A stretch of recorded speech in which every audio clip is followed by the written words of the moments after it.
শীতের অনেক রাত পর্যন্ত কালীপদর হোটেলটা খোলা থাকে। গ্রামের রাস্তার এক পাশে হোটেলটার অবস্থান। কালু হরিপদর হোটেলে কাজ করে। এইমাত্র সে হোটেল থেকে বেরিয়ে কালীপদকে বলে, তাহলে দাদা, আজকে এলাম কেমন? আবার আসবো কালকে। আরে, টেবিলগুলোকে ভালো করে পরিষ্কার করলি তো? আগের দিনের মতন এঁটো কাটা যেন পড়ে না থাকে। দাদা, তুমি আমাকে আবার সন্দেহ করছো? আমি ঠিকঠাক মতন পরিষ্কার করে এসেছি, সমস্ত কিছু দেখে নিও।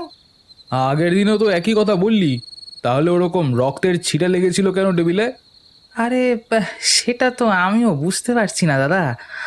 মনে হয় রাত্রিবেলা কোনো বিড়াল এসে ইঁদুর টিঁদুর মেরেছিল, বুঝলে? আচ্ছা আচ্ছা, ঠিক আছে ঠিক আছে, তুই এখন যা। তুমি কখন যাবে দাদা?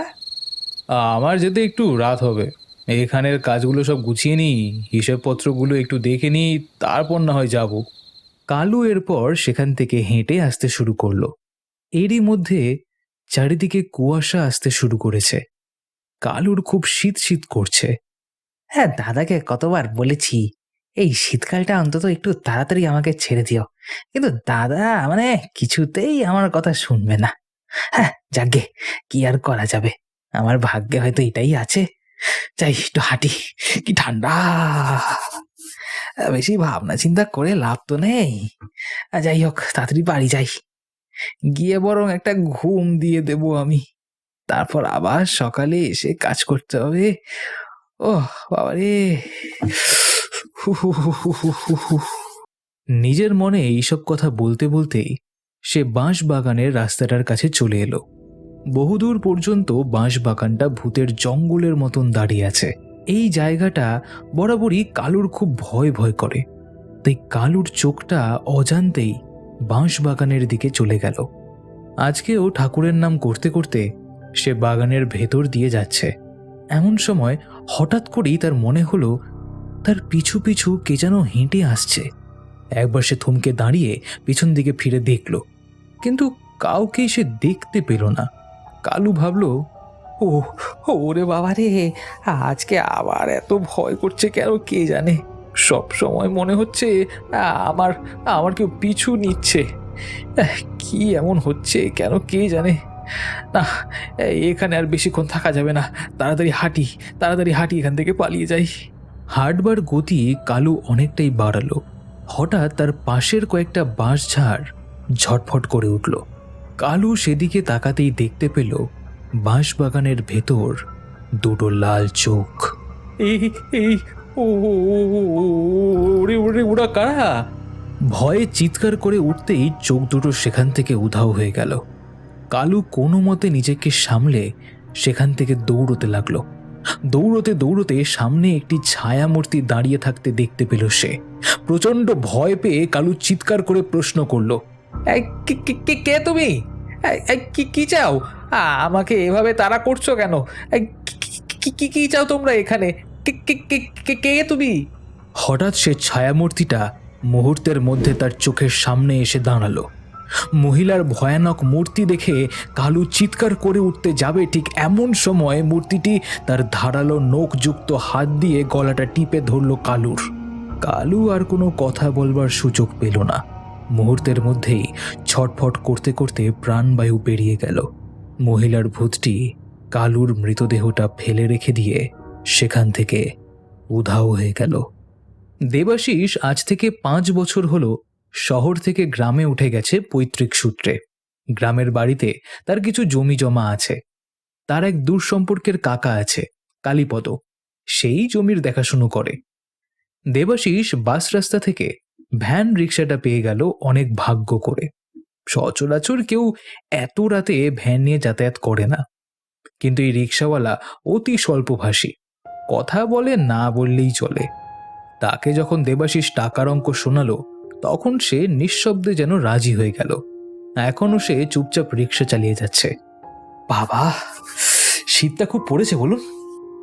দেবাশিস তার সাথে ভাব জমাবার চেষ্টা করলো, কিন্তু তাতেও কোনো কাজ হলো না। বেশ কিছুক্ষণ চলবার পর দেবাশিসের চেনা রাস্তাগুলো চোখে এলো।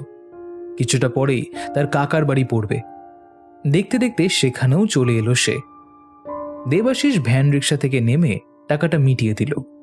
টাকা মিটিয়ে দিতেই রিক্সাওয়ালাটা নিমেষের মধ্যে সেখান থেকে চলে গেল।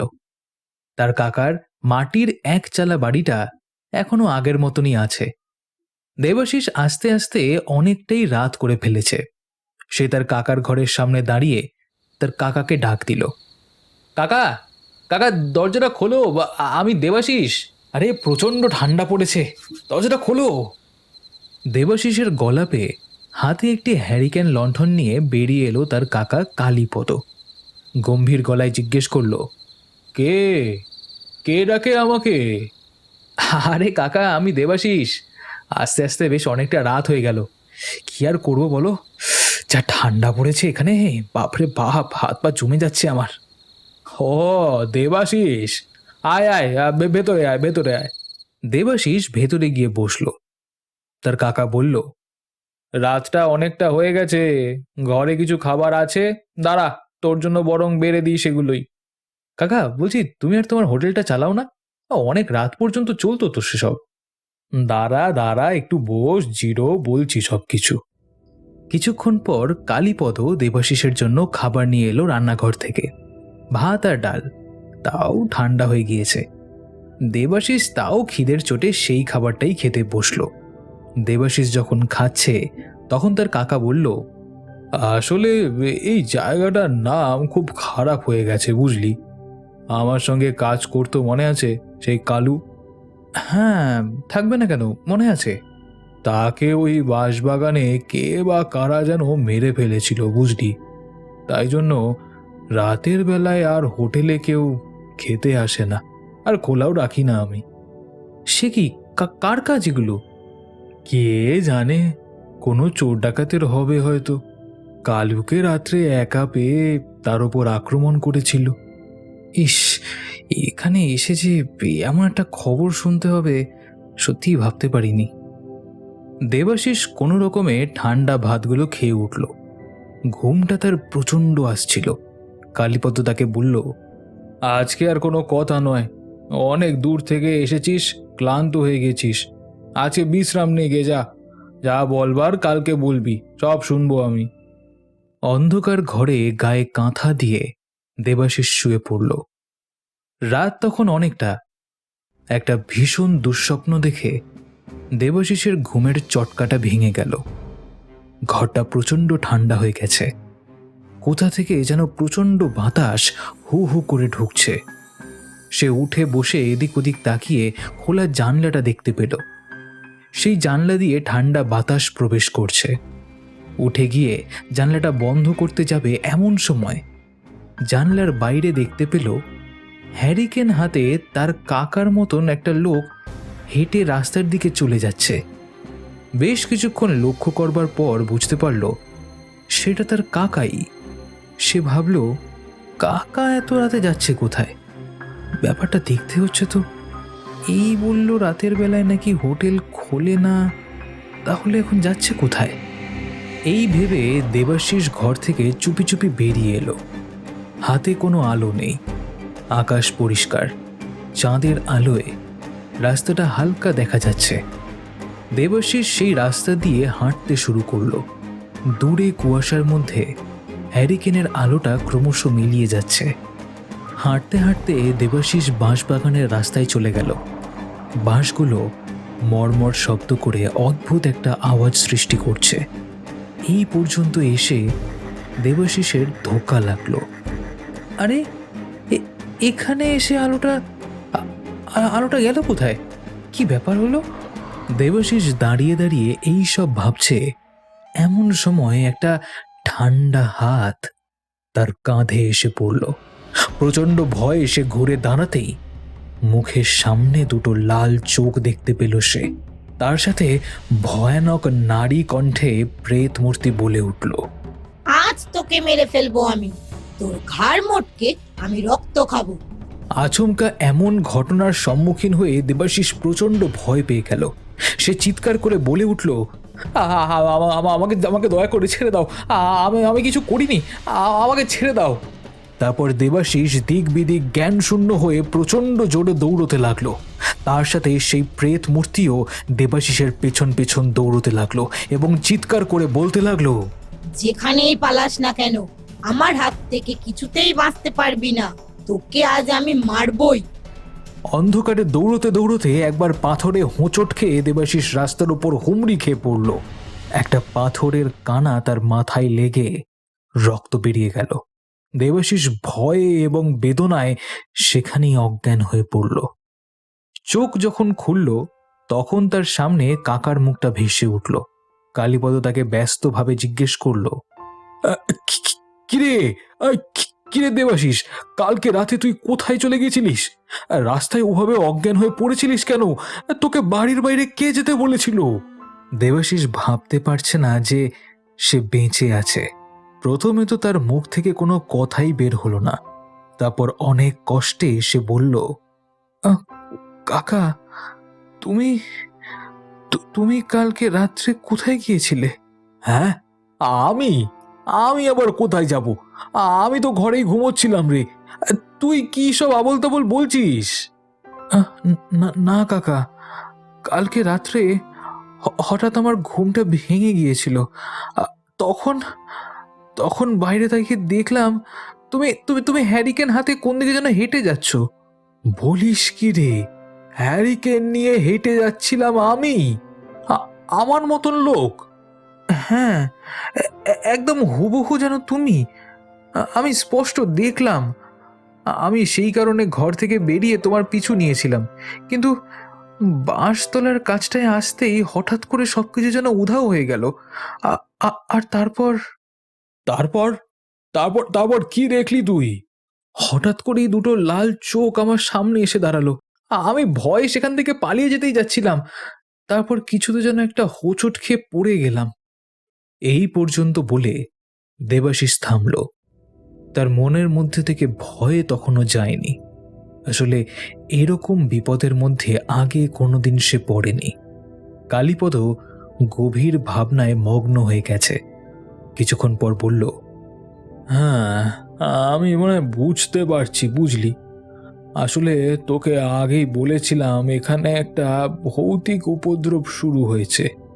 সেই আমার রূপ ধরে তোকে এখান থেকে নিয়ে গেছে। কিন্তু কাকা, ওই আত্মা কে? আর এইভাবে মানুষের ওপর আক্রমণ করছেই বা কেন? সেটা তো আমিও বলতে পারবো না। আমি তো এখনো ভাবি যে কালুর মৃত্যুটা কি করে হয়েছিল। আমার মনে হয় ওই আত্মাই তোমার সহকারীকে মেরেছিল। এখন তো আমার সেটাই মনে হচ্ছে। আচ্ছা বাদ দে, তুই বিশ্রাম নে। সকাল থেকে দুপুর গড়িয়ে গেল, তবুও দেবাশিসের মন থেকে রাতের ভয়ার্ত ঘটনার ছাপটা কিছুতেই মুছতে চাইছিল না। সে খুবই ভয় পেয়েছে। হাত পা এখনো পর্যন্ত কাঁপছে। সে কিছুতেই বুঝতে পারছে না ওই আত্মা কেন তার উপর আক্রমণ করল। সে তো কিছুই করেনি। দুপুরবেলায় কালীপদ ঘরে এসে বলল, চল চল, মাংস ভাত করেছি, গরম গরম খেয়ে নে। গরম গরম খেয়ে একটু বিশ্রাম নিবি, চল। মাটির দাওয়ায় খেতে বসে কালীপদ জিজ্ঞেস করল, দেবাশিস, বলছি কালকে তোর সঙ্গে কথাই হলো না ঠিক করে। ব্যাপারটা কি বলতো? হঠাৎ করে তুই এখানে এলি কেন আবার? আসলে ভাবছিলাম আমাদের এখানকার জমিগুলো সব বিক্রি করে দেব। তাই নাকি? তাহলে কি তোরা আর কোনোদিনই এখানে আসবি না? হ্যাঁ, সেরকমই পরিকল্পনা আছে। বেশ, তবে তাই করিস, আমার কোনো অসুবিধে নেই। আজকে রাতটা কাটিয়ে কালকে তাহলে তোকে একজনের সাথে কথা বলিয়ে দেব।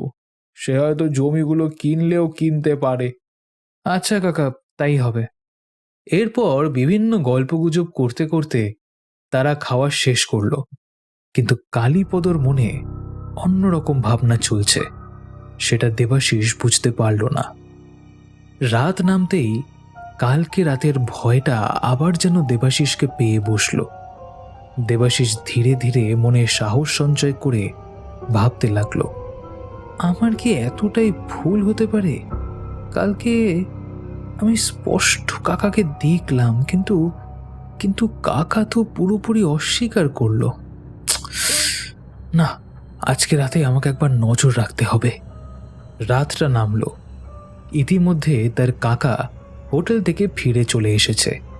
খাবার কথা জিজ্ঞেস করতে দেবাশিস বলল, রাতে আর খেতে ইচ্ছে করছে না বুঝলে, আর খাবো না কিছু। দেবাশিস শুয়ে পড়ল, কিন্তু শোবার আগে কাকার অজান্তেই আগের দিনের জানলাটা আবার খুলে রাখল। রাত গড়িয়ে যেতে লাগলো, কিন্তু দেবাশিসের চোখে ঘুম নেই। আজকে সে দেখবে এই সবের রহস্য আসলে কি। রাতটা অনেকটাই গভীর হলো। দেবাশিস হঠাৎ করে কাকার ঘর থেকে বিভিন্ন রকমের আওয়াজ শুনতে পেল। প্রথমটা সে বুঝতে পারল না কিসের আওয়াজ। চুপচাপ অপেক্ষা করতে লাগলো সে। তারপর হঠাৎ পায়ের শব্দ ধীরে ধীরে যেন দূরের দিকে মিলিয়ে যেতে শুরু করলো। হঠাৎ করেই তার চোখ পড়ল জানলার দিকে। ঠিক আগের দিনের মতোই হ্যারিকেন হাতে তার কাকা চলেছে। তাহলে কাকা আমাকে মিথ্যে কথা বলল কেন? ও এত রাতে কোথায় যায়? কি কারণেই বা যায়? আজ আমাকে ভয় পেলে চলবে না। আজকে আমাকে দেখতেই হবে এসবের রহস্যটা কি। এদিকে কালীপদর মনে প্রচণ্ড রাগ। সে কোনো মতে লুকিয়ে চুরিয়ে আজকে ঘর থেকে বেরিয়ে এসেছে। বাঁশতলার কাছে আসতেই হঠাৎ তার সামনে সেই প্রেত মূর্তি এসে দাঁড়ালো। কালীপদ প্রচণ্ড রেগে গেল। এই তুই তুই তুই কালকে ওকে মারিসনি কেন? ওকে শুধু শুধু মেরে কোনো লাভ নেই। ও তো কোনো ক্ষতি করেনি আমার। তুই আমাকে শুধু শুধু এখানে বন্দি করে রেখেছিস কেন? বেশ করেছি। তোকে আমি বলেছিলাম যদি দেবাশিসকে মারতে পারিস তাহলে তোকে সারা জীবনের মতন মুক্ত করে দেব। সেই কথাটা আমাকে তোর সহকারীকে মারবার সময় বলেছিলিস। আমি এখন বুঝতে পারছি আমি ভুল করেছি। তবে তুই শুনে রাখ, যতক্ষণ না আমি তোকে মুক্ত করছি ততক্ষণ তোর এখান থেকে কিন্তু মুক্ত হওয়ার কোনো ক্ষমতা নেই। দুজনের মধ্যে কথোপকথন হচ্ছে। এমন সময় দেবাশিস সেখানে এসে প্রবেশ করল। সে সব কথা শুনেছে। তার কাকার এমন রূপ দেখে সে বলল, কাকা কাকা সত্যি তুমি আমাকে মারবার জন্য এই ভূতকে কাজে লাগিয়েছিলে? হঠাৎ করেই দেবাশিসের গলা পেয়ে কালীপদ চমকে উঠে পেছনের দিকে ফিরল। সত্যি করে সেখানে দেবাশিস দাঁড়িয়ে আছে। সে ঘাবড়ে গিয়ে বলল, তুই এখানে কি করছিস? তুই তুই ঘুমাসনি? আমি তাহলে সন্দেহটা ঠিকই করেছিলাম বলো? তুমি তাহলে এখানে কালকে রাতেও এসেছিলে, কিন্তু আমি তোমার মনোভাব জানতে পেরে গেছি। তো তুমি নিশ্চয়ই আমাকে খুন করতে চেয়েছিলে, যাতে আমার নামে থাকা সমস্ত জমিগুলো তুমি নিজের নামে করে নিতে পারো, তাই তো? তা তুই যখন জেনেই গেছিস তাহলে তোর আর বেঁচে থেকে কি হবে? এই কাবেরী তোকে এক্ষুনি মেরে ফেলবে। তুমি এখান থেকে চলে যাও ছেলে, না হলে এই লোক তোমাকে ছাড়বে না। আমি তোমাকে হত্যা করতে চাই না। তুই কি বলছিস কাবেরী? আমি তোকে যে আদেশ দিলাম তুই এই মুহূর্তে পালন কর, না হলে কিন্তু তোর সর্বনাশ হয়ে যাবে। আমি আমার কথা চিন্তা করি না। আমার যা সর্বনাশ হওয়ার হয়ে গেছে। আমি সারা জীবন এখানে থাকতেও রাজি, কিন্তু তুমি এখান থেকে চলে যাও। বেশ, তুই যখন মারবি না ওকে, তাহলে আমি নিজের হাতেই ওকে শেষ করব। এই বলে কালীপদ দেবাশিসের দিকে এগিয়ে গেল, কিন্তু পরের মুহূর্তেই কাবেরীর ভূত পেছন থেকে কালীপদর গলাটা টিপে ধরল। কালীপদ কষ্ট করে বলল, আমাকে ছেড়ে দেই, না হলে ভালো হবে না বলে দিলাম। তোকে কিন্তু আমি শেষ করে ফেলবো। তুই আমাকে অনেক কষ্ট দিয়েছিস। তোকে না মারলে আমার আত্মা শান্তি পাবে না। তোকে আজ এখানেই শেষ করে ফেলবো। এই বলে নিমেষের মধ্যেই কালীপদর মাথা পেছনের দিকে ঘুরিয়ে দিল। মুখ থেকে গল গল করে রক্ত বেরিয়ে এলো। কালীপদর দেহটা সেখানেই পড়ে রইল। দেবাশিস জিজ্ঞেস করল, কিন্তু আপনি কে? আপনাকে এই অবস্থায় কাকা রেখেছিল কেন? সেটা তোমার জানবার প্রয়োজন নেই। তুমি এখান থেকে চলে যাও। আমি গেলাম। দেবাশিস আর কিছু বলবার সুযোগ পেল না। নিমেষের মধ্যেই সেখান থেকে সে উধাও হয়ে গেল। দেবাশিস মনে মনে ভাবল, কিছু রহস্যকে রহস্য থাকতে দেওয়াই ভালো। তার কাকার লাশটার সৎকার করতে যেতে হবে তাকে।